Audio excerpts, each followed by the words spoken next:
Hello, everyone. My name is Chris Riley. I'm the Public Engagement Information Manager for the Victor Valley Union High School District, and I would like to welcome you to our second live stream town hall of this school year. As you know, school started on Monday. Everybody's getting settled into the new school year, and we hope your school year is great so far. So we're here to answer some of your questions, and I'm going to get right into introducing our panel. I will start with our superintendent, Dr. Ron Williams. Oh, good afternoon, everyone. We look forward to having a very fruitful discussion today with questions that you may have. All right, thank you, Dr. Williams. Also, we have our Assistant Superintendent of Educational Services, that's Dr. Ramona Yee. How are you doing, Dr. Yee? I'm good. Thanks for asking. Hi, everyone. Thank you for joining us this evening. And we have our Assistant Superintendent of Human Resources, that is Dr. Ramiro Rubalcaba. How are you doing, Dr. R? Doing great. Thank you, Chris. Happy to be here to answer any questions the community may have. And before I forget about this, last time we had a question about Spanish-speaking listeners, and we are going to try to do another one of these just completely in Spanish like we did last year. But just in case we have any folks who might be more comfortable asking their question in Spanish, do you mind just giving them a little message to start us off tonight? Buenas tardes a todos y bienvenidos. Si tienen preguntas en español, con mucho gusto les contestamos sus preguntas. Sí, tenemos planes de tener una de estas juntas completamente en español. Entonces, si gusta preguntar hoy o si gusta reservar sus preguntas para otro día, estamos para servirles. Okay, and I'd also like to introduce our Assistant Superintendent of Business Services, Dr. Antoine Hawkins. How are you doing, Dr. Hawkins? Good afternoon. Hello, everyone. It's nice to be here. I apologize for my tardiness. I was looking for the link in the wrong location. No worries. Well, you just came in right in time. We didn't quite do it in alphabetical order, but we still got you in there right in time. So thank you for being there. And we are going to talk to, last but not least, our CSEA president. That's the California School Employees Association, and that is Tanya Martin. How are you doing, Tanya? Tanya, you're muted. You're muted. Can't hear you. Hello, everyone. Happy to be here, and I'm happy to answer any questions or any concerns that you may need from me. Okay. And, also, we are usually joined by our president of the Victor Valley Teachers Association. That's Anita Tucker. And Anita had an important meeting, actually, for VVTA this evening. So that is why she was not able to be with us tonight. However, she did say that if we needed to reach out to her via text, if there was something for the teachers, that we could shoot her a text and she would answer us. So we appreciate that, Anita, and we will have her back with us the next time. So to kick us off, we do want to get to your questions, obviously, and we've already had some in the email. But to kick us off, I want to talk to our superintendent, Dr. Ron Williams, and he's just going to give you the latest update on where we're at with all of our policies right now as we start the school year. Okay, thank you so very much, Chris. There are 7 areas that I want to highlight for everyone. The first one being masks are required indoors and on the buses of all students and for all students and staff whenever students are present. What that's basically saying that when they're in class, they are supposed to be wearing their masks. The second one is masks are required indoors for vaccinated staff members when students are not present. The third one, masks are optional outdoor for students and staff. When students are on the outside, it's not a requirement that they have their facial covering on at that time. Symptom screening is not required. COVID-19 vaccination is not required for students. For our 12-year-olds and above, yes, it is, but it's not required for students. Governor Newsom announced today that vaccinations or weekly COVID testing will be required for all staff members. So, in other words, all teachers will be required to go through the process of getting their vaccination. And mass emphasis are available only for documented medical reasons submitted to VVUHS. In other words, if you have a condition that you think will contribute to you not having to wear a mask, bring it in, and we will be more than happy to take a look at it. And those who choose not to wear a mask must enroll in a Goodwill Independent Study or Victor Valley Virtual Academy. So those are the 7 areas that I would like for all parents as well as all students to be aware of. Okay, thank you so much, Dr. Williams. Now, we already have, like I said, gotten a few questions via email. And so forgive me as I'm kind of juggling, looking at the email here as we're going in real time here. So I'm going to start off. Maria Driscoll asked me quite a few questions. I'll try to summarize these here, but number one is in regards to student-teacher ratio. Are class sizes reduced, or will they stay the same? And what are those student-teacher ratios approximately? Yeah, I'll pass that one over to Dr. Rubalcaba. Thank you, Dr. Williams. So we are returning to regular contractual ratios. So whatever the contract agreements are, we will continue with those. So they're basically the same class size ratios prior to the pandemic. We are not reducing class size at this time. It's not required of us. And so that's the answer to that question. Okay, another one from Maria. She was asking that at Victor Valley Virtual Academy under course offerings, students take 7 classes per year. Can a 7th or 8th grader, in other words, a middle schooler, take electives under the high school course offerings? For example, AP Studio Art or Drawing.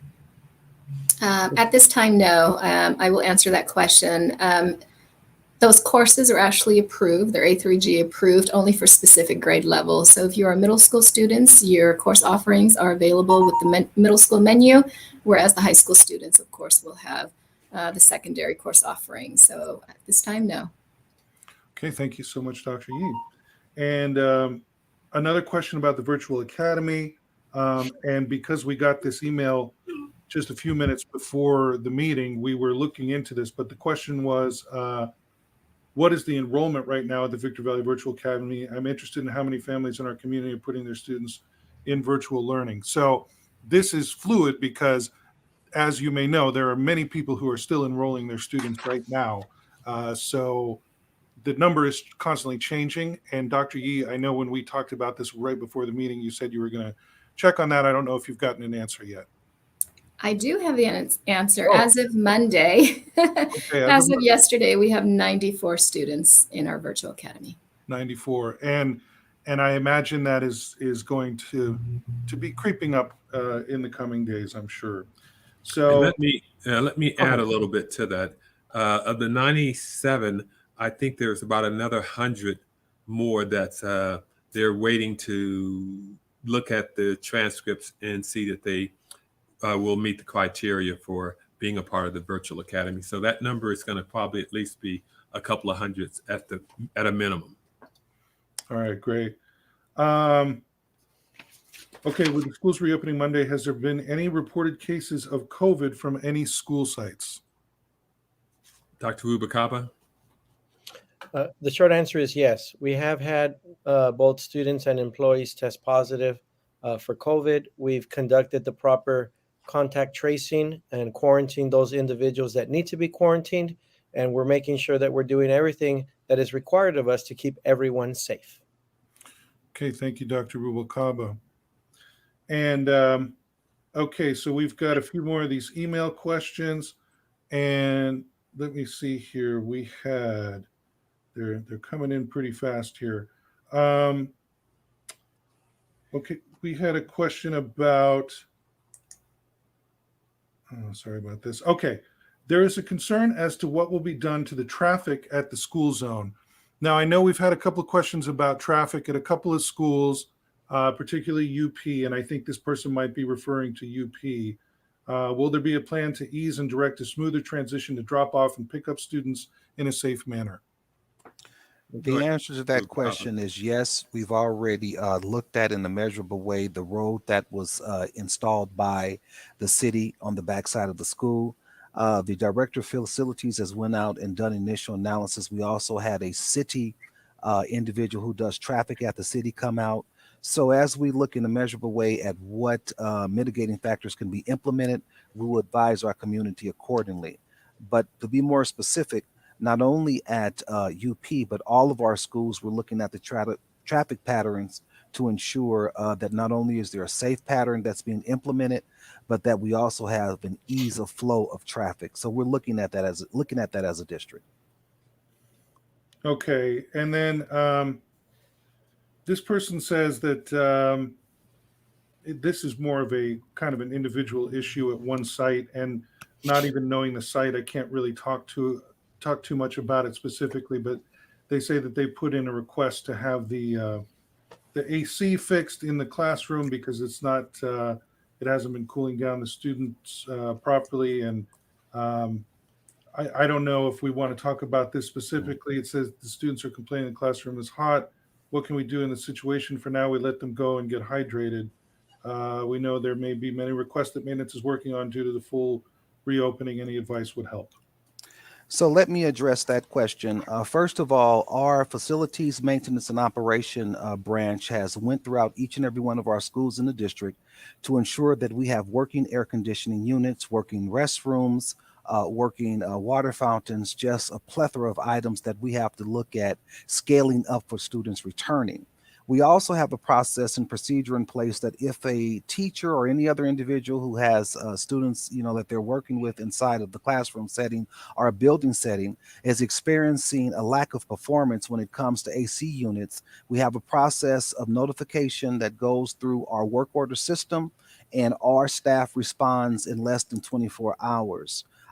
So if there is any outlying situation that you're aware of, please have the teacher, or if it's a staff member, bring it to your principal's attention so that it can be placed in the work order, and our director of facilities, Mr. Jerkinson, can remediate the concern.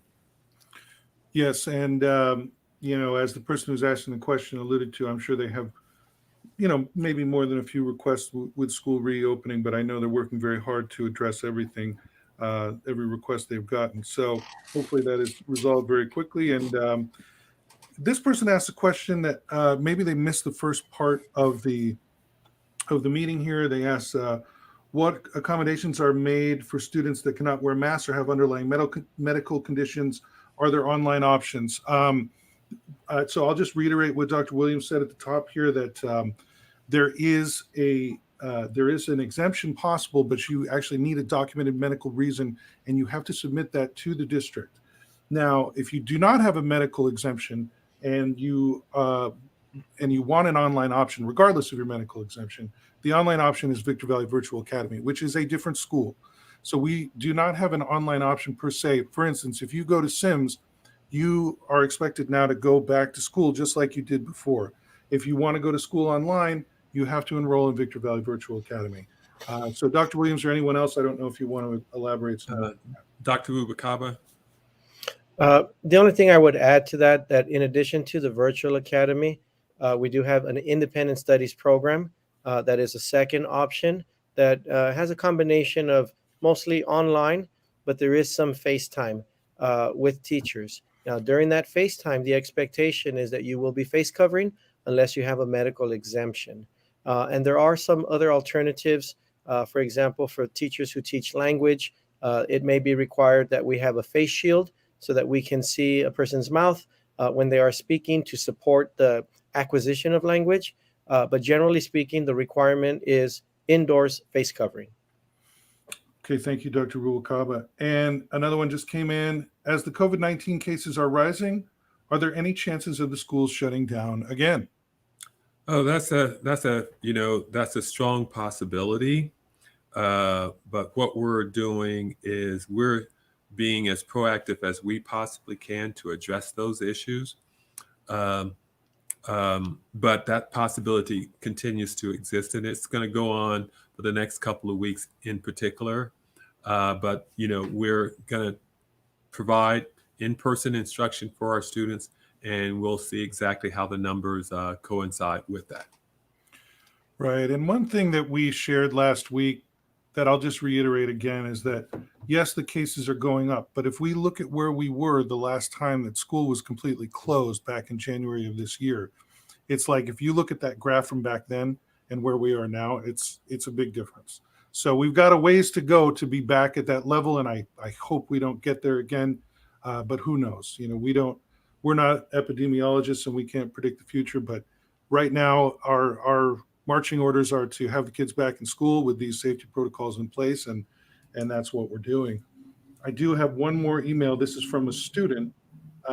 He's a student, I believe, at Lakeview, Andrew Yorba, and Andrew was very excited to attend this event tonight, and he just said, "Hi, Chris Riley, I am here." Hi, Andrew. Thanks for joining us.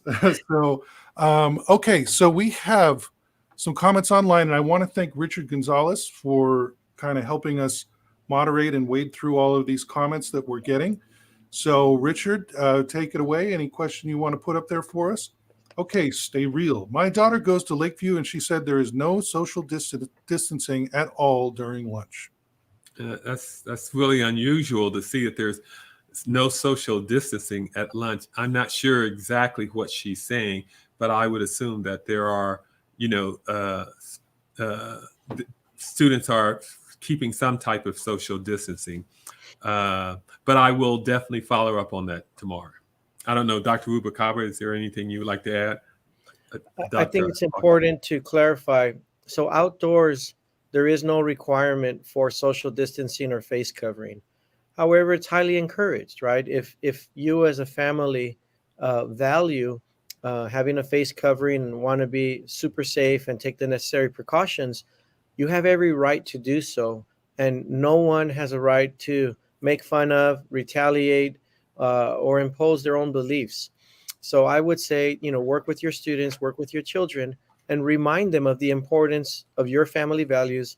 And if you value social distancing outdoors, then we would encourage you to do that and teach them to do that in a polite fashion where, no one else is offended. But there is no requirement to social distance outdoors. It is just encouraged. Okay, so Desi Macchiato, when will the district catch up with enrollment of new students? My high schooler is still at home waiting to start school. Well, I would hope that the parent has come in with their students because they're going to have to enroll the students. And I'm not sure if this student was a student of ours last year or whatever, but they need to come in and enroll the student as quickly as possible. And I would hope that they would get it done this week because it's a lot easier to make up 1 week of schooling as compared to missing 2 weeks of schools. Okay, thank you. What else do we got here? Kimberly Soto, if a student contracts COVID, will they quarantine? What about all other students they came in contact with? Do they quarantine as well? Will students and parents be notified? Okay, Dr. Rubacaba and then Dr. Sure. Hawkins. So the short answer is yes. If a student tests positive for quarantine, they have to, test positive for COVID, they have to quarantine. If a student is exposed, it depends. So number one, students who are 12 and up are eligible for the Pfizer vaccination. So if a student is exposed, which means within 6 feet of a person who tests positive for 15 minutes or greater, if they are fully vaccinated and do not have symptoms, they do not have to quarantine. Students who are not vaccinated and who are exposed within 6 feet of someone who tests positive for 15 minutes or greater do have to quarantine. And then students who are face covering, who do not have symptoms, there is something called the modified quarantine that if they can continue to come to school as long as they do not exhibit symptoms. However, there is a requirement that they test at least twice weekly during the 10-day quarantine period. So there are 3 possibilities. Yes, they quarantine, modified quarantine, or not have to quarantine if they're vaccinated. Yes, there is a notification that goes to all employees when anyone on a school site tests positive. And when it is a student, there is a letter that goes out to families of the impacted classrooms so that they are aware they may not have been exposed, but because there was a case in their classroom, they will be notified with a family letter that we send out. Okay, thank you. I know we've got some others coming in here. Okay, Lorena Santillan, will there be a mandate for the in-person teachers and staff to be vaccinated? And if so, show proof. Yes, there was some news about that today. Dr. Williams or anyone else, would you like Okay, to? I'll pass it over to Dr. Ubakaba. And thank you, Dr. Williams. So currently there is not a condition of employment for staff to be vaccinated. However, the governor did announce, and it takes effect tonight at midnight, all employees must show proof of vaccination status. And if they are not vaccinated, then they must test weekly in order to continue working. So at this moment in time, and of course that is all subject to change, it is not required that they be vaccinated, but those who are unvaccinated, our employees will be required to test weekly to demonstrate that they are not COVID positive and continue to work. That may change though. Okay, thank you very much, Dr. Rubalcaba. And I do have another email question here from Lorraine Ortiz. And I think that this basically folds into just what Dr. Rubalcaba was just talking about. So I'll just answer this very quickly. She says she's concerned about the workers who prepare and serve our children lunches. Are they being required to take a COVID-19 test weekly? Well, they've either got to be vaccinated or tested weekly, one or the other. That's where we're at right now. And I don't know if anyone else has anything else to add to that, but that's the situation as I understand it. There is one thing I'd like to add when it comes to child nutrition services, just to help put our community at ease. Not only will they have to participate in any mandates that are rolled out by the state, specifically the child nutrition services staff, but also I want you to be aware that our child nutrition services staff go through a rigorous process of safe serve handling certification on an annual basis in how to prepare food to mitigate the spread of any type of disease. So we want you to be assured that when it comes to our staff operating in a professional manner and implementing the highest standards of food safety, we follow those type of national, state, i.e. federal guidelines. Okay, thank you, Dr. Hawkins. Okay, let's go back to the live chat here. Okay, Terry Hughes, does Victor Valley Virtual Academy work with special needs students? Yeah, I'll pass that one over to Dr. Yee. That's a good question. Again, we're new at this, and as we're looking at kind of implementing a program that will serve all students, we are having discussions as far as students, our special education students, and whether or not we can serve them in the virtual academy. What we are doing right now is really looking at the student's IEP, and through the IEP process, if the virtual academy can accommodate special education students based on their needs, then we will do that.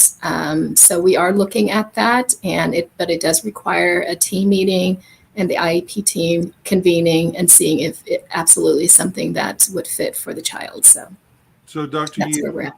So Dr. Yee, it kind of depends on the individual student at this point and their actual needs.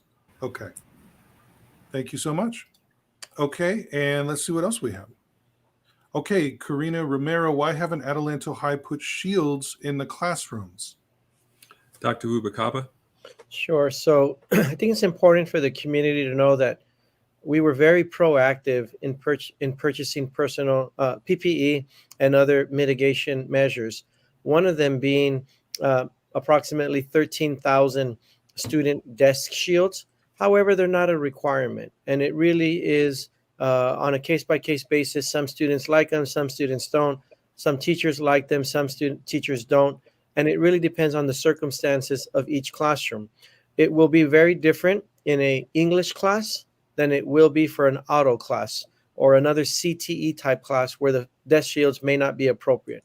So the short answer is every school site was stocked with sufficient desk shields for every student. Okay, thank you so much. Okay, let's see what else we have in the chat. Okay, Jackie Aparacio, Michael or Michelle, how are children going to learn if they are stuck at home in quarantine? Well, I'm not sure exactly what the question is with Jackie, but students are more than welcome to come to school and come in for in-person instruction. And so they're not stuck at home, and we will be delighted to have them as well. Right, and again, like you said, Dr. Williams, it's not 100% clear what the question there is. Maybe they might mean in the event that, say, this student gets sick and they have to be home for a couple of weeks. What do Maybe we do in that case? maybe Dr. Yi can chime in regards to when a student is ill in general, what our procedures are, because it applies as well. Dr. Yi? Absolutely. So if a student has contracted COVID and is positive and they have to stay home in quarantine, we treat it the same as if a child is sick. So usually children will be put either on, they will be able to make up the work, or they're on maybe a short-term independent studies of some sort, so that they're really not missing out on the work and that they're not behind. So our job is to ensure that they are still successful and they can still do their work from home, and in those respects. So that they don't have to just, stay home and be quarantined, but they're still going to be making up their work and so forth. Right.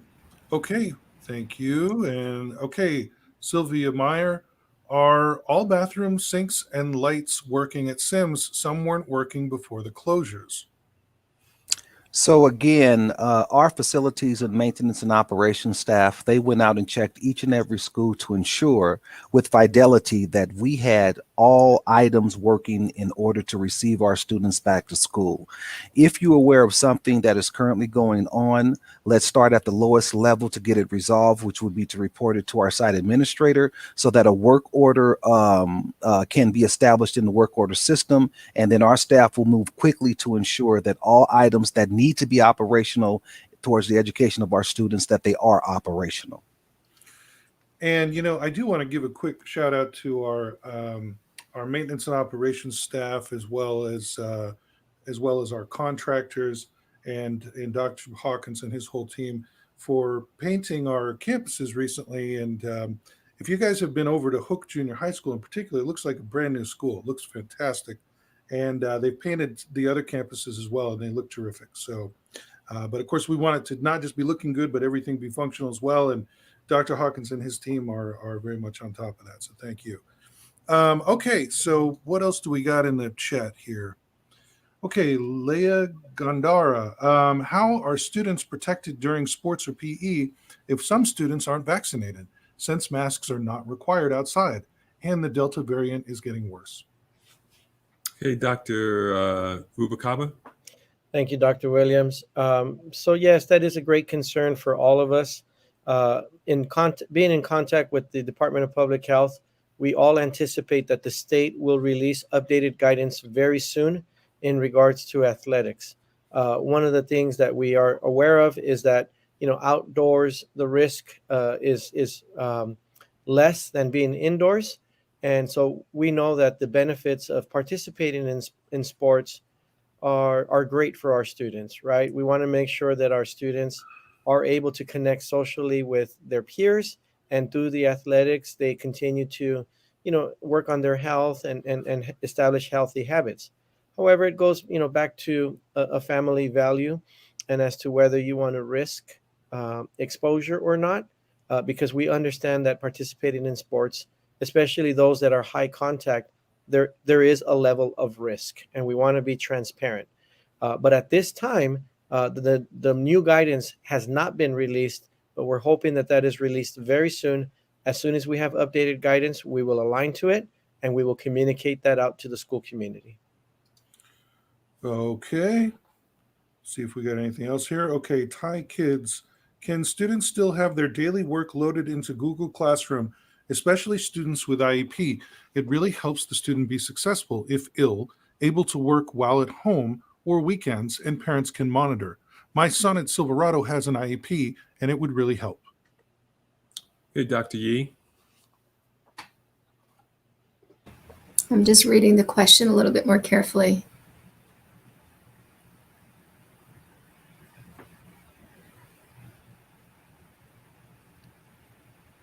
Okay. So usually teachers actually, they are the ones that create the Google Classroom and then input any assignments and so forth for students to complete. So that would be a request that perhaps if you, I would advise the parent to just contact the teacher, kind of find out what the teachers can do and how the teacher can support your child, especially if they require additional support. Yeah, I was going to say, I mean, it does seem like kind of a teacher by teacher thing. And, you know, some teachers are going to use technology differently than others, but yeah, hopefully you can communicate with the teacher, with the school and get something that works for you. Okay. So, Elizabeth Martinez, why do schools not have cross guards or teacher to help traffic? UP is very, very horrible and cars block lanes very unsafe. Well, that's a challenge for us, specifically having traffic individuals to monitor traffic is not a primary responsibility of secondary schools because, you know, by the time students become juniors and seniors, they're driving themselves.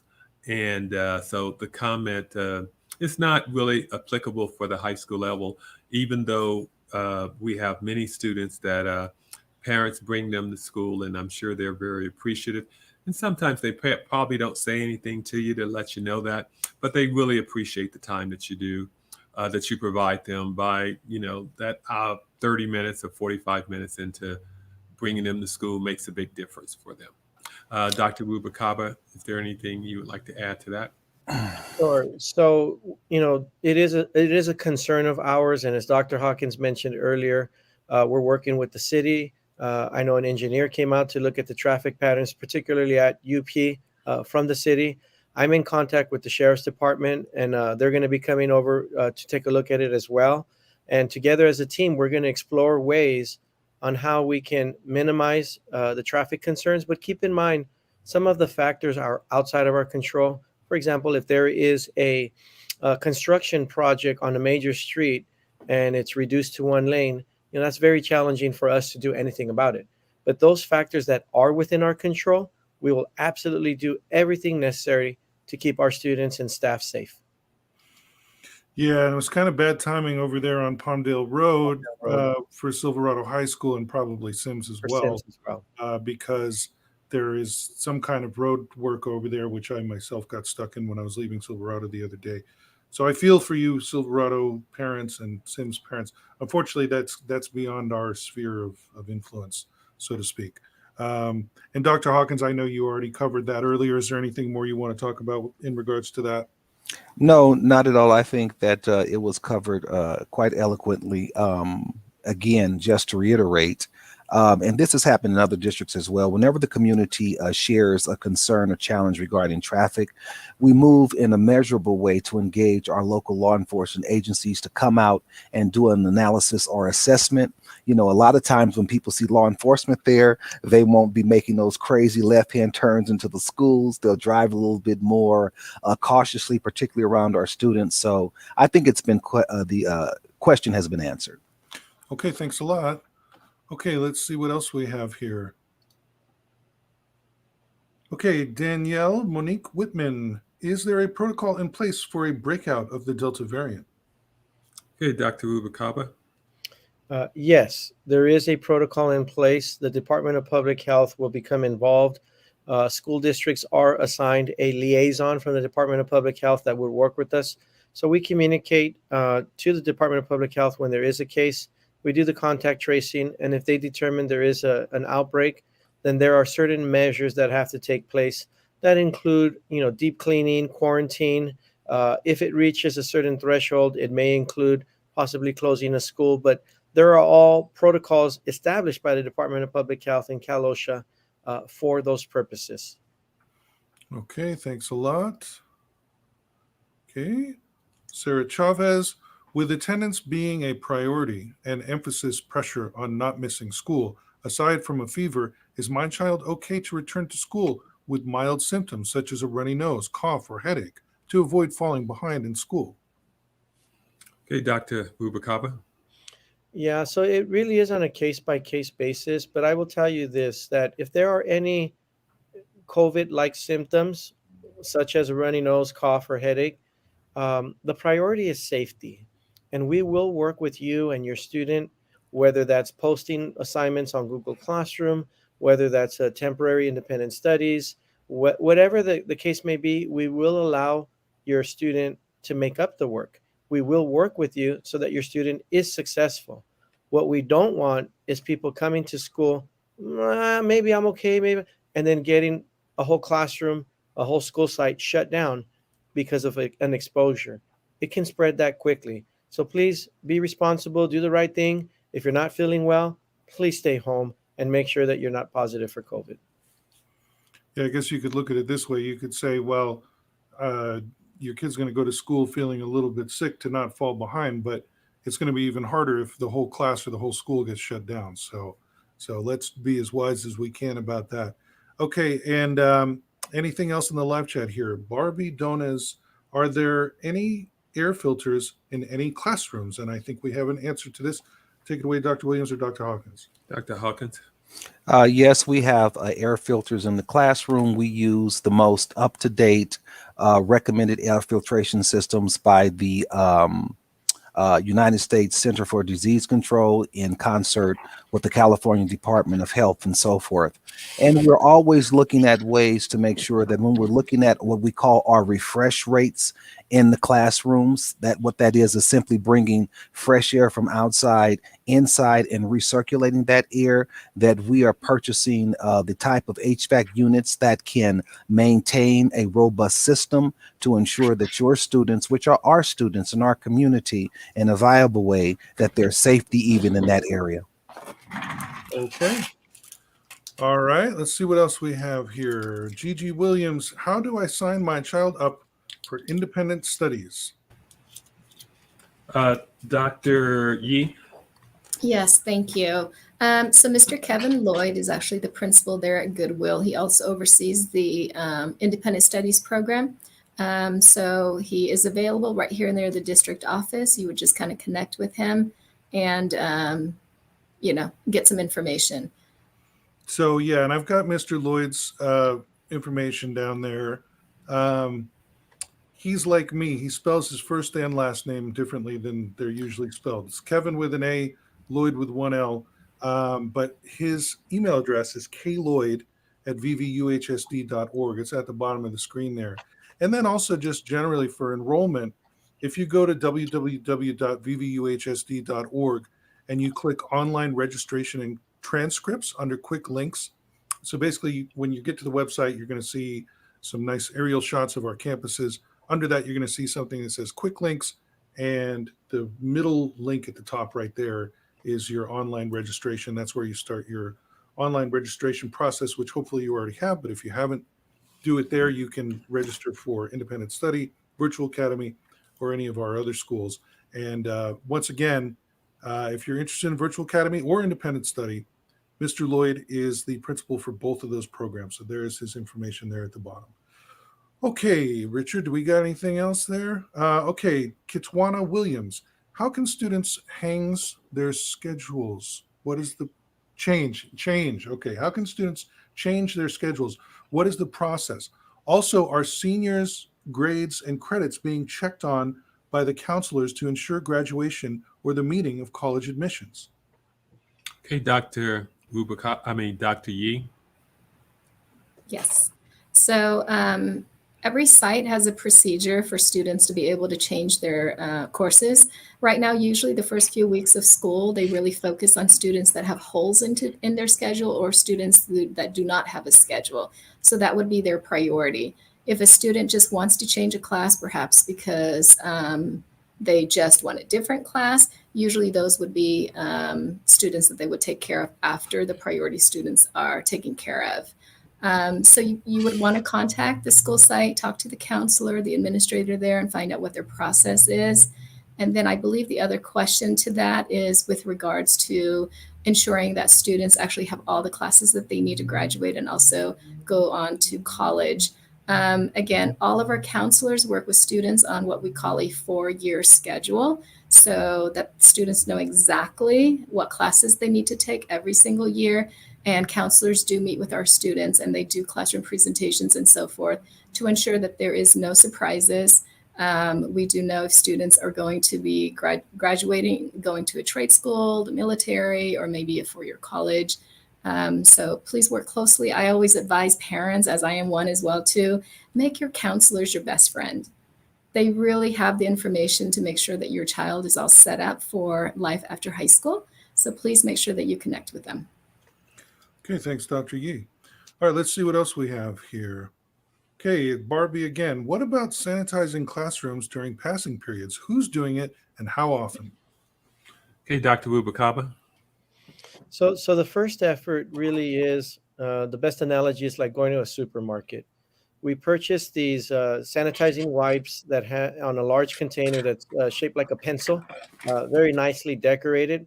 So when students walk in, they grab a sanitizing wipe and they can wipe down their desk. They can also wipe it down when they're leaving the classroom. So in between each classroom, students are wiping down their workstation. And then after that, of course, we have our regular cleaning schedule and sanitizing schedule that our custodians do on a regular basis, on a daily basis.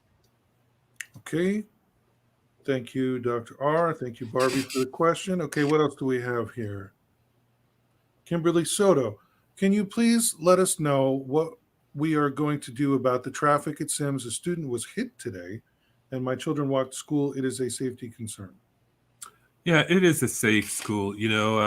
There at SIM, the students have basically one option going in and one option going out. And today, a student was running across the street or something like that and was hit. The student parent was notified, etc. I know I've been on the phone earlier with the city manager in regards to that. And so these are some issues that we have to look at that we're addressing at this particular point in time, and we hope to have a solution within the week at the longest wait time. And Dr. Williams, can I add something to that? Sure. Based on my discussion with Mr. Jurgensen? Go Again, ahead. I'd like to reiterate what was articulated earlier.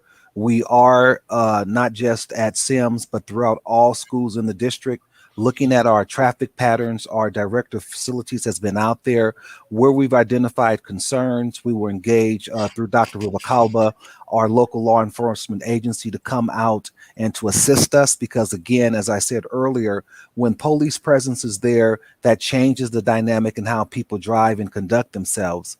But we are going to look at ways that we can mitigate all of this traffic congestion, and we will have some type of resolve implemented as soon as we can. And I do just want to say, for those of you who are wondering about the student or the child who was hit today, the child is okay. I mean, there might be some minor injuries, but this was not a fatality or anything of that nature. So I didn't want to scare anyone too much with that. So just wanted to let you know the kid is okay. So let's go on. What else do we have here? Prissy Fuller, is independent study available as an alternative to in-school studies at university prep without withdrawing from the school to attend virtual academy? Dr. Yee? Good question. At this time, no. The virtual academy is actually its own separate school with its own CDS code. So if a student might be interested in transferring to the virtual academy, they would disenroll with their school, and then they would go ahead and enter the new school. So they belong now to the virtual academy. Okay, thank you. All right, let's see what else we have here in the chat. Okay, Barbie again. Will the teaching curriculum change, or will it be the same as the past years? What can you offer the kids to keep their attention on learning? Well, we're trying, if they haven't been in school for a while, obviously it's a matter of it's going to have to be entertaining to get them involved in school. Just number one, top-notch instruction by our teachers is our number one selling point. To keep the students engaged. Dr. Yee, would you like to add anything to that? Yes. First of all, I wanted to let our families and our community know that we have been in the classroom the last few days when school started. And it is so wonderful to see our kids come back. And it's so wonderful also to see the teaching and the learning that's already taking place.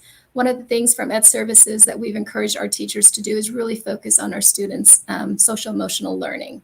So the first week of school, the first couple of weeks of school, we really just want to make sure that we understand our students, the struggles that they have gone through, get to know them, love them, care about them.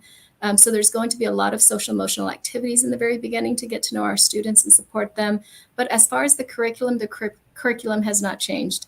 We do, like Dr. Williams mentioned, we always want just the best first instruction. We always want them to make sure that students are very engaged, that there is instructional tools to really support the actual curriculum in itself, and really making sure that we are teaching at the highest caliber with very rigorous materials. So as far as curriculum, it hasn't changed. As far as the focus on SEL, yes, definitely. Right. SEL, social emotional learning, is that okay?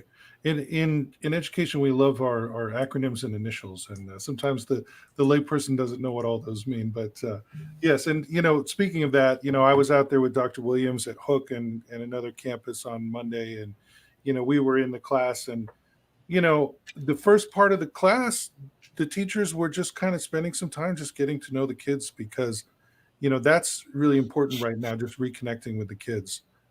That's just as important as the 3 R's and all of that right now, is just reconnecting with those kids. So let me move on to some email stuff, because I know in the chat we're getting a lot of similar questions as things we have already answered. So if you feel like your question wasn't answered, you can go back even after the live stream and view the whole thing and see your question hopefully answered earlier in the live stream. So rather than answer some of those duplicate ones, I am getting a couple of email ones. Okay, this sounds like a curriculum thing. If you take a foreign language in middle school, does that credit count for foreign language in high school? Dr. Yee?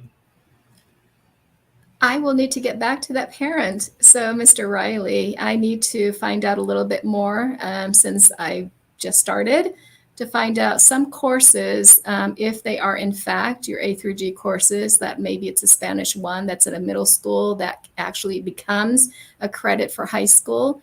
Depending on kind of the course and how it was approved and what it's approved for, then absolutely those courses, of course, would be counted. However, not knowing what the courses are in our district yet with foreign language, I will need to get back to that parent. Yeah.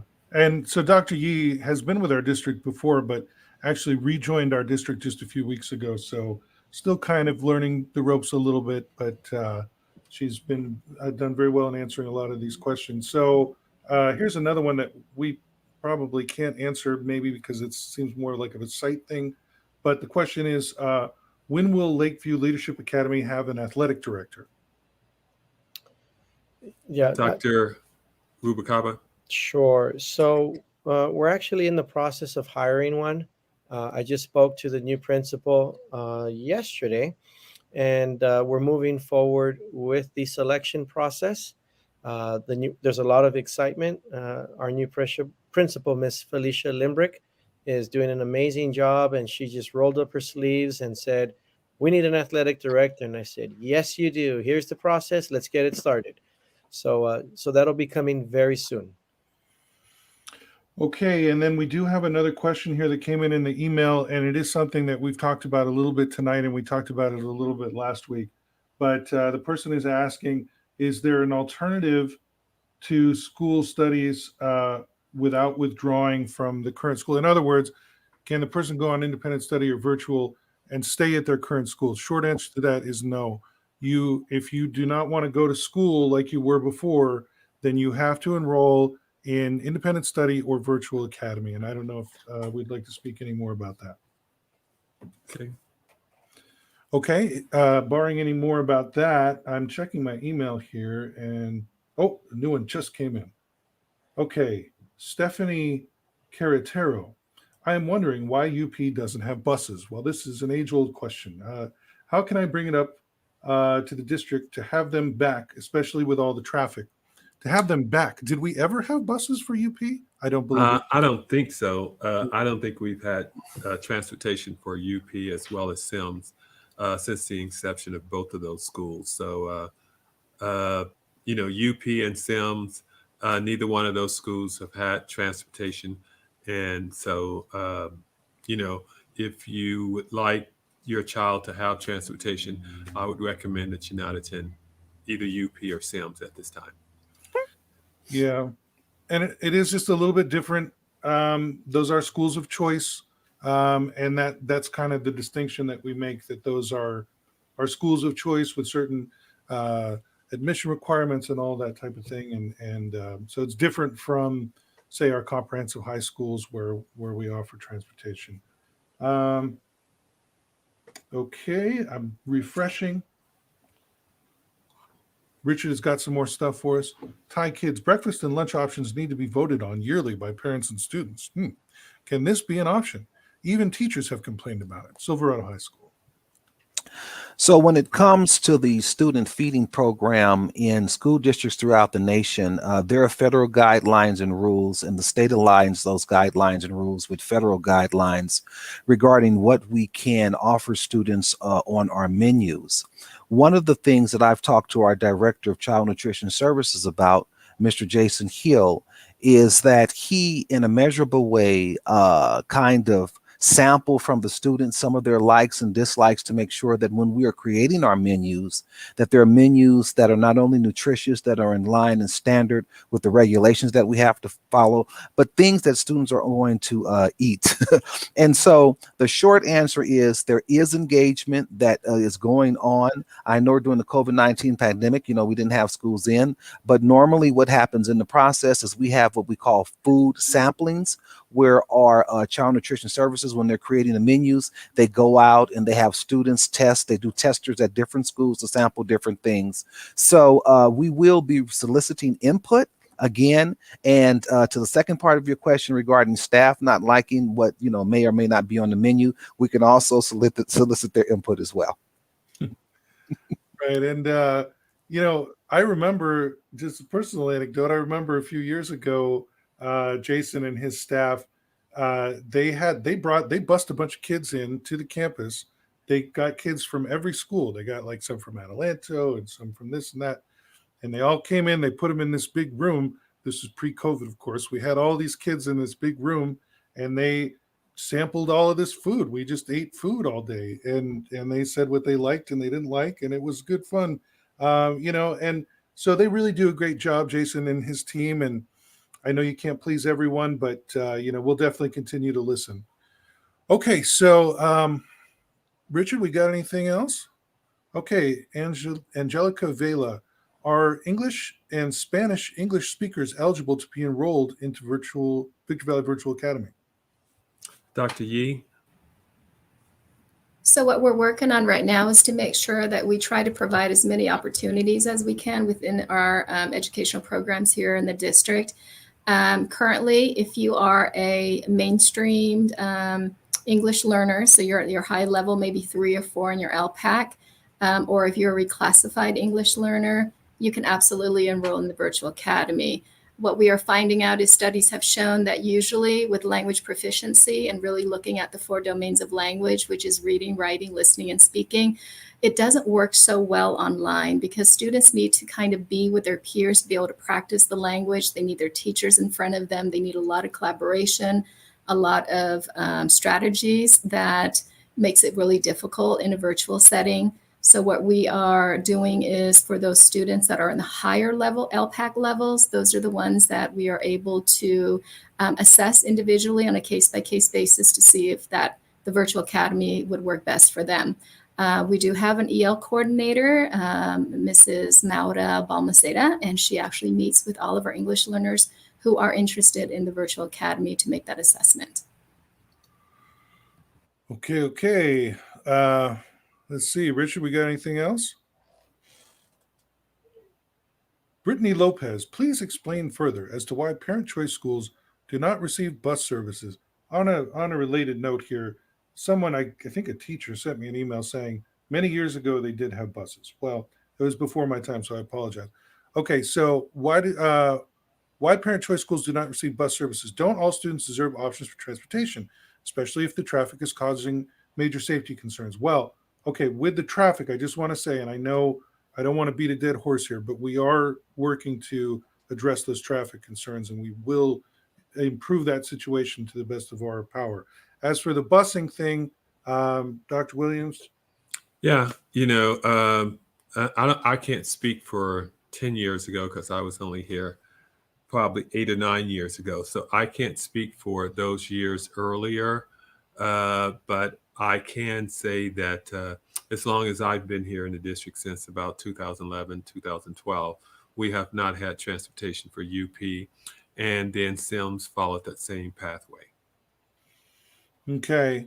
I also got an email saying, I missed the town hall. I had a meeting with my daughter's elementary school from 5 to 5:45 p.m. today.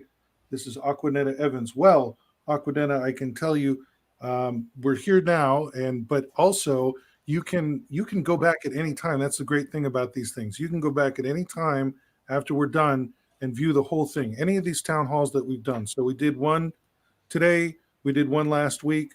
The information is kind of always changing and evolving, but you can always see the latest one on our YouTube channel. On YouTube, you can just search for VVUHSD Social. That's what it's called. Search for that channel. Follow us. And like every YouTuber says, make sure to click the bell, because if you don't click the bell, you won't get the notifications. But you'll get those notifications and see when we're live. And then also follow our Facebook page. You can just go on Facebook, search for Victor Valley Union High School District, and you should get a notification when we're live. But also you can just go in and watch those after the fact. So thank you, Aquanetta, for joining us. And I don't see any more in the email. Richard, do we have any more in the chat? Okay, John Doe. If everyone in a household is quarantining, how do you guys expect for a child to recover? Any type of work to be done during quarantine? It's a very good question there. Dr. Yee? So I think we had mentioned before that your children's health is absolutely our priority. So we want to make sure that that is something that that you help your child and to make sure that they feel better. As far as the work, that is something that we will work with our principals and their teachers on. We don't want them to have to work if they are extremely ill or anything like that. So we will make sure that there's time that's provided for them to be able to make up the work and then submit it. So yes, their health is our priority. So just make sure that they get well. Okay, Tanya White says that at Virtual Academy, she's concerned about the changes. There's been some staff changes there. She said her son is a junior. His classes were assigned Monday. She says these aren't the right classes. She wants to know when he will get his corrected classes. And this is kind of a site level question, but I don't know if we want to say anything about it. Well, I don't know the answer to the question. I would encourage her to ask her son when he gets to school tomorrow for him to go in and get the courses changed to the appropriate courses in which they belong. Okay. Anything else, Dr. Yee, about that? I would just concur with Dr. Williams. If your child is in the wrong class, it was given the wrong schedule, please have your child go in, talk to their counselor. Their counselor will then put them in the right classes. That is something that we can absolutely fix. Yeah, and we're, it's the first couple days back for the students. It's the first couple days back for the teachers and staff, and not everything will be absolutely perfect at first, but we will get it. We'll get it smoothed out and running correctly as quickly as we can. So I am refreshing my email inbox once again here. Not seeing anything new. Richard, anything new in the chat? Ty Kids again. When will in-person meetings resume with Dr. Williams and his staff at the table? Well, this is our second meeting. Can you say roughly about how many are attending this meeting here? We got about 125 right now. Okay. We'll probably look at maybe doing a meeting next week or the week after that at the latest. But we will be coming back to you with another meeting. It seems as if after each meeting, there's things that occur, and we want to try to get it out to you as quickly as possible. Board meetings will return August 19th. Right, and also, and then board meetings will be August 9th. Our next board meeting is August 19th, and we're working on having that one in person as well. Yeah, September 19th, right? September, yeah. September 19th, right. We're going to try to do that one with an option of in-person attendance. Also, we used to do something called Supper with the Superintendent. And it's the type of thing that, like, in the post-COVID world, is like, can you imagine this? We would get all these people in a room and we would all have a buffet and we would eat food and talk to each other and all this stuff. And it's been a long time since we've done that. And, I don't know when we'll be allowed, just kind of based on the current conditions, like when we'll be able to do that again, but it's certainly something we'd like to do again. Right, Dr. Williams? Yes. Well, we're looking at the positivity and seeing what changes are occurring there. And I think that over the next month or so, we'll make a determination as to what we can do and what we can do safely. Okay, well, we're coming up to 6 o'clock. Chris, Okay. just for clarification, the board meeting is September 16th? No, 19th. Oh, it's the 19th? Okay, I'm 19th. sorry. Okay, so we have, okay, I'm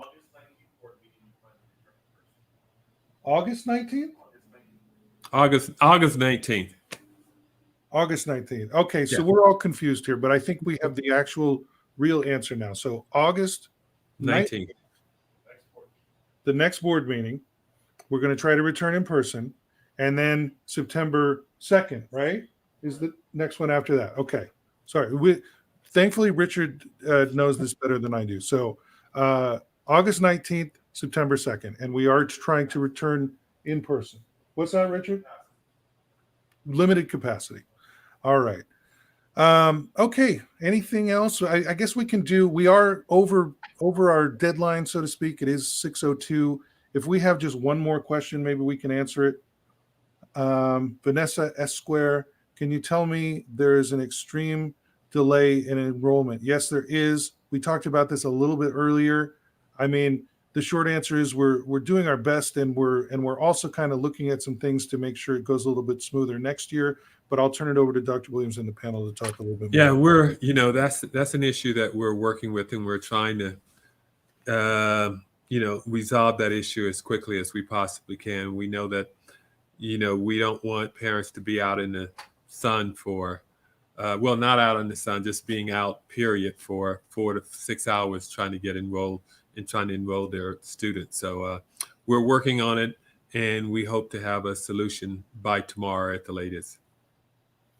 Okay, yeah, and we're just streamlining as best we can. And Dr. Yee, I know that being kind of under the umbrella of your division, you're kind of looking at that as well. And I don't know if you want to say anything more about that. Absolutely. Well, first of all, I want to thank the community for their patience. When we came back a little bit differently.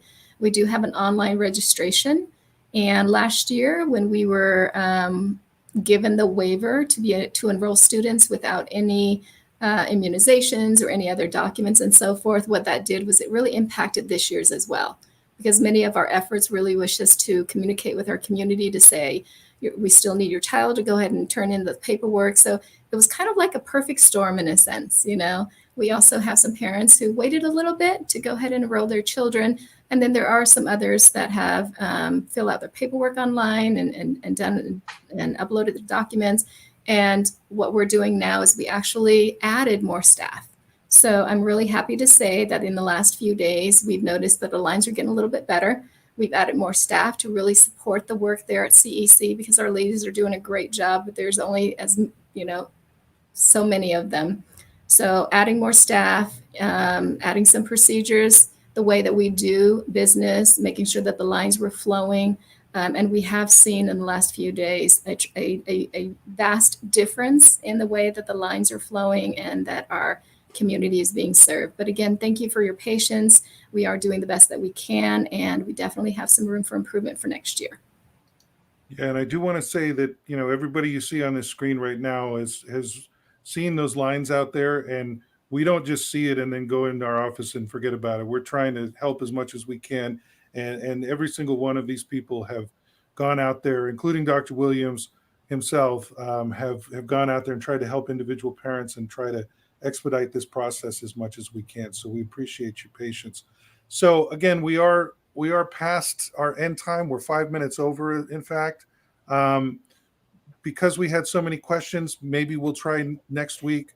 At the very least, we'll do it in 2 weeks. Thank you for your response. Appreciate your hard work. Thank you, Vanessa.